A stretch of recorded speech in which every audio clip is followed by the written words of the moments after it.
یہ تباہی کے مناظر کسٹمز کے گودام کے ہیں۔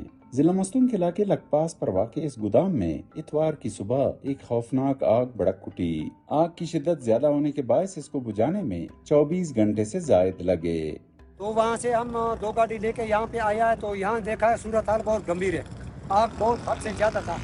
تو میں نے وہاں سے اپنا ڈبل روڈ سے اور مستون آباد سے وہاں پہ 4 گاڑی وہ منگوا لیا ہے، 3 گاڑی ٹینکر منگوایا ہے، تقریباً 9-10 گاڑی ہمارا یہاں پہ کل سے ہم لوگ لگا رہ گیا ہے۔ محکمہ کسٹمز کے حکام کے مطابق اس گودام میں اربوں روپے مالیت کی غیر ملکی اشیاء اور نان کسٹم پیڈ گاڑیاں موجود تھیں۔ یہ اشیاء اور گاڑیاں مختلف کارروائیوں میں پکڑی گئی تھیں۔ فائر فائٹرز کے مطابق دیگر اشیاء کی طرح گاڑیوں کی بھی بہت بڑی تعداد کو نقصان پہنچا ہے۔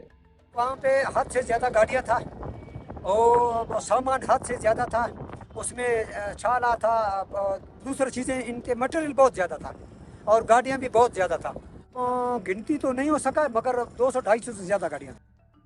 پی ڈی ایم اے کے مطابق مختلف کیمیائی مواد اور ایک LPG ٹینکر کے پھٹنے سے 35 افراد زخمی ہوئے۔ زخمیوں میں سے 7 کی حالت تشویشناک بتائی جاتی ہے۔ پولیس اور کسٹمز کے حکام کے مطابق آگ کی وجوہات کے بارے میں تحقیقات کا حکم دیا گیا ہے۔